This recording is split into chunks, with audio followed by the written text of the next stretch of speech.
அனைவருக்கும் வணக்கம்.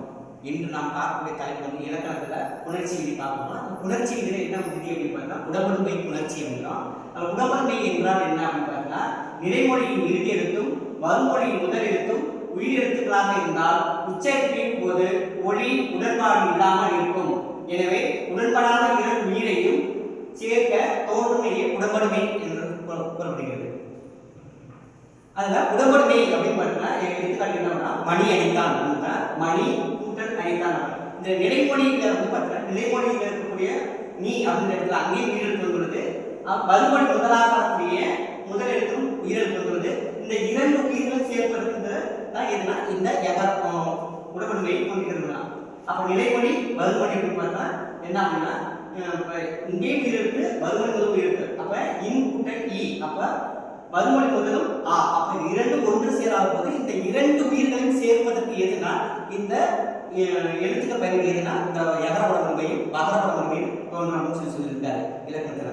சரி அதுல ஃபர்ஸ்ட் வந்து பார்த்தா இப்ப மணி கூட்டல் அடித்தான் அப்படின்னா மணி அப்படின்னு பார்த்தா இப்ப எப்படி வந்து யகரம் தோன்றுகிறது அப்படின்னு பார்த்தோம்னா இப்ப நிலைமொழியும் இ மறுமொழி முதலும் ஆ அந்த இரண்டும் சேர்ப்பதற்கு எதுனா இங்க இந்த யகர உடம்புமை தோன்றுகிறது அப்படின்னு சொல்றாரு. சரி அப்ப இப்ப மணி கூட்டல் அடித்தான் அப்ப அங்க ஆ போயிருந்து யகரம் தோன்றணும் மணி அடித்தான் அப்படின்னு சொல்றாங்க.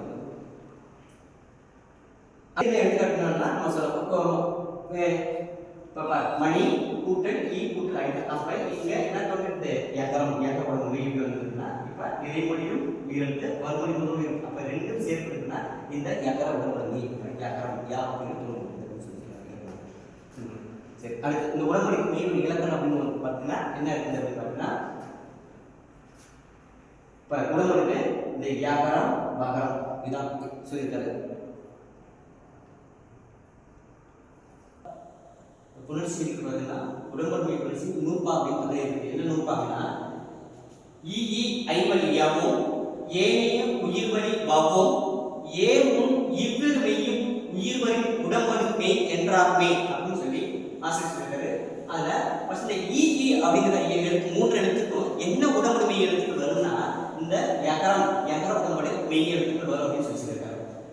ஏனைய உயிர்வரின் வவும் அப்படின்னு சொன்னாங்க. இப்ப ஏனைய உயிரெழுத்துக்கள் மொத்த உயிரெழுத்துக்கு 12 எழுத்து இருக்கும். அந்த இ ஐ இந்த மூன்று எழுத்துக்களை தவிர இருக்கக்கூடிய 9 எழுத்து எதுனா இந்த எந்த எழுத்துக்கள் பிறகு அப்படின்னு பார்த்தா மகர உடம்படுமை எழுத்துக்கள் அப்படின்னு சொல்லி சொல்றாங்க. அது 9வது இன்னொன்று எதுனா ஏ என்ற எழுத்துக்கு ஏ அப்படிங்கிற அந்த எழுத்து மட்டும் இல்லைன்னா ரெண்டுமே வரும். எதுனா யகர உடம்படுமையும் வரும் மகர உடம்படுமையும் வரும்னு சொல்லியிருக்காங்க. அதுதான் சொல்ல இந்த உயிரெழுத்து 12 எழுத்துக்களையும் அந்த இ ஐ மட்டும் யகர உடம்பையும் ஏழு எழுத்துக்கு பிறகு மகர உடம்பையும் ஏழு எழுத்துக்கள் வந்து பார்த்தீங்கன்னா யகர மகரம்னு சொன்னா இந்த நூற்பா அப்படின்னு பார்த்தீங்கன்னா நன்னூல்ல வந்து பார்த்தீங்கன்னா 169 நூற்பா வந்து கூறப்பட்டுள்ளது. இதோட ஆசிரியர் யாருன்னு தெரியுமா?